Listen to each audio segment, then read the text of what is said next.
Hello, my name is Andy and I am the Village Idiot. I'm armed with a car and a GoPro and an unhealthy amount of time on my hands. I'm using that time to attempt to visit every civil parish in England.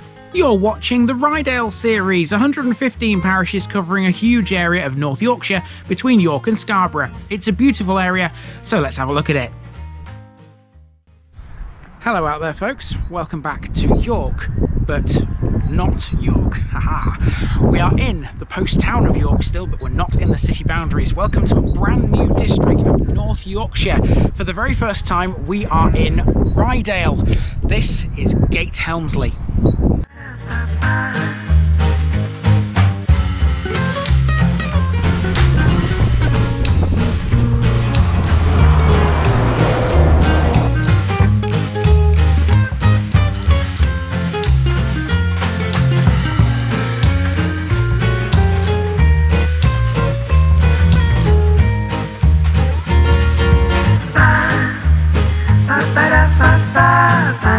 Here's my disclaimer for people who may be watching me for the first time. I say things as I would in my native accent and dialect.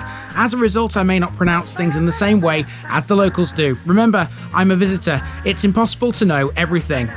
Leave me a comment, spin me a like and bash that subscribe button. Let's get to today's parish video.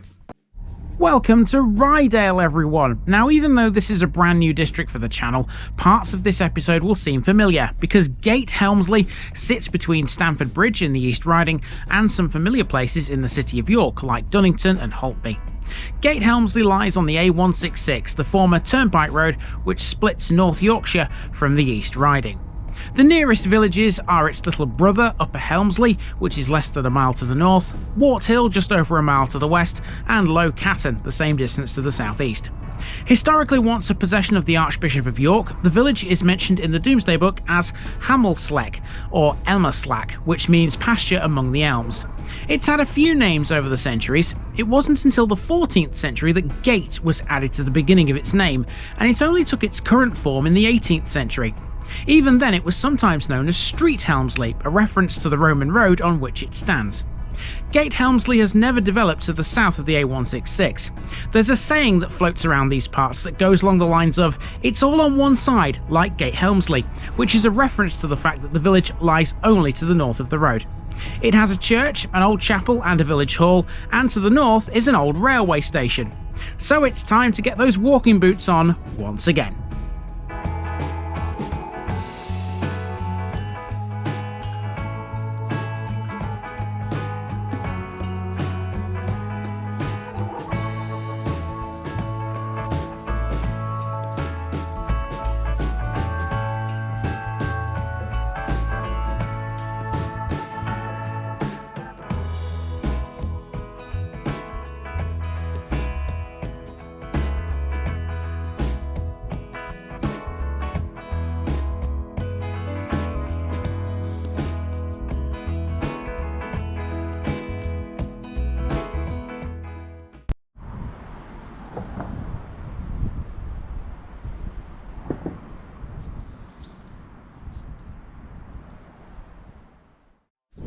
We start at the parish notice board. If you're new to the channel, I find these and mark my visit to the parish by leaving a card.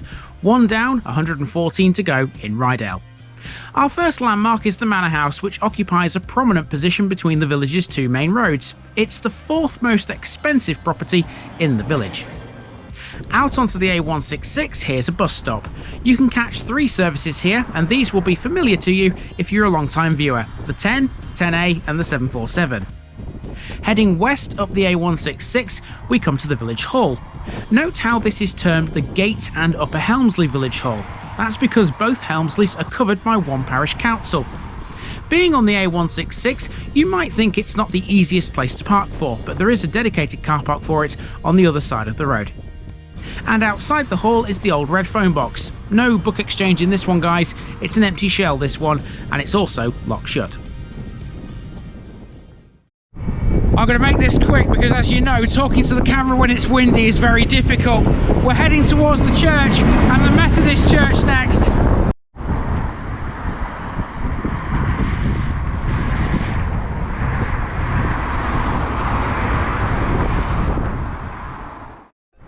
This is Gate Helmsley's parish church, which is dedicated to St Mary. It's a Grade 2 listed building. Gate Helmsley has had a church since the 14th century, though only a little of the original building can be seen now. Most of St Mary's dates from the 15th century, although its eastern half is from a 19th century renovation.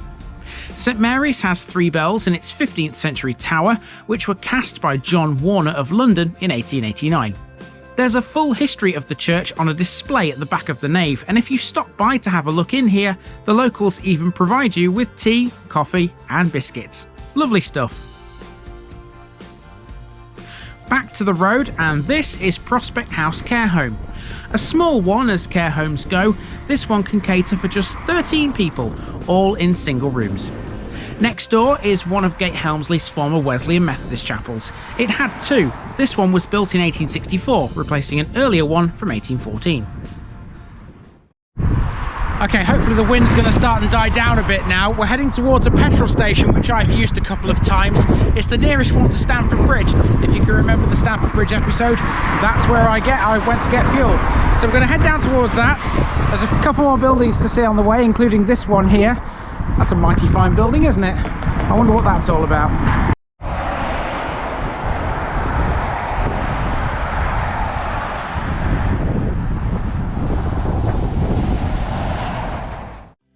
That impressive building turned out to be Gate Helmsley House. Surprisingly not a listed building, this dominates the A166 at the village's western end. Next, we've got not just one but 2 pubs, although you wouldn't know one was. Both pub buildings are Grade 2 listed. First up, we have the Duke of York. This is currently closed, but it has plans for a £250,000 refurbishment. The building dates from the mid-19th century. Across the car park next to it is the former Black Horse Inn. Dating from the 18th century, this has now been converted into 3 cottages. Beyond the pubs, you'll then come to the Batter petrol station. This is more than just a petrol station though, it's also a country and equestrian store. They stock country and equestrian clothing, a range of animal feeds, horse rugs, tack and much more. The company are based in Amotherby, near Malton. So I guess seeing as the pub is not in business at the moment, this is like a free village car park this. This is actually the Duke of York's car park, I believe. But of course, it's not open. So I guess if you come to Gate Helmsley, you've got a free car parking space.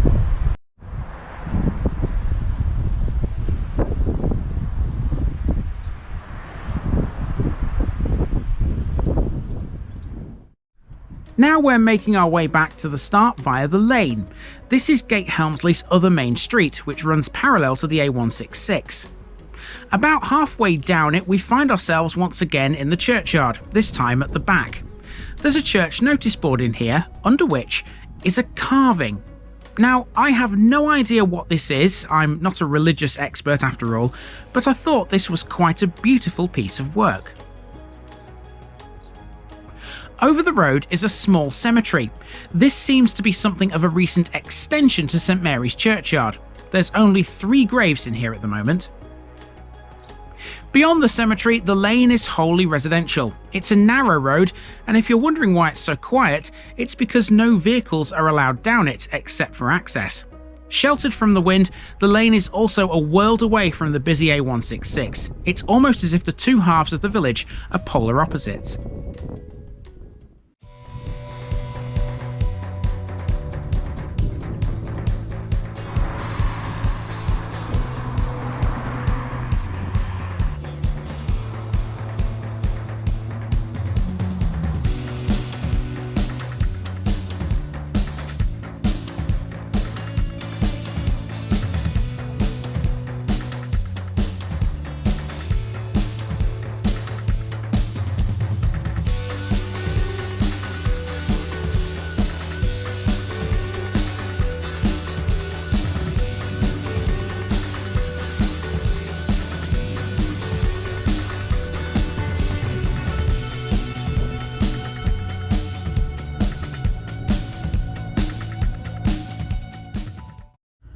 Okay, so the plan was to record this outside as normal, but the wind is so fierce at the moment, it just wants to blow my tripod over, so I'm best off doing it in the car. We finished with the main walk around, but we're not done with this parish, not just yet, because to the north of Gate Helmsley is the site of a former railway station, which I should have mentioned in the Holtby episode. I'm not sure if I did or I didn't, quite frankly, without checking it. Anyway, we're going to go and see it.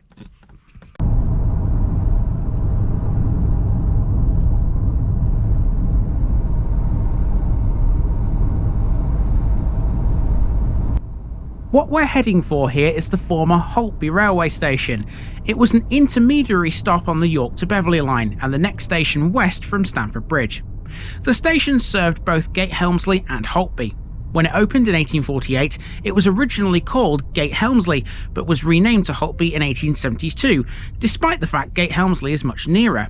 This was done to avoid confusion with similarly named stations elsewhere. It had 2 platforms and a brick-built station building designed by George Townsend Andrews, which incorporated the station master's house and the station offices. It also had a goods yard with 2 sidings, and one of them was used to load and unload coal. Unlike some other former stations locally, Holtby did not handle livestock. Passenger services ended in 1939, whilst 1951 saw the end of goods services. The station building still stands and is now a residential property. So this of course is the same line that we walked on in Stamford Bridge, if you can remember that episode, just a bit further up the line towards York. This bit is obviously not designed to be walked on. As you can see, I wouldn't particularly like to be down there and trying to walk through all that lot. But yeah, it's the same line and it runs through Gate Helmsley. And I'm going to go this way next towards my next one here in Ryedale, which is also a Helmsley, but it's Upper Helmsley and it's a lot smaller than this. Don't think I'm going to be there very long. We'll see what happens when we get there. I've been Andy, also known as the Village Idiot. This has been the parish of Gate Helmsley, and I'm out.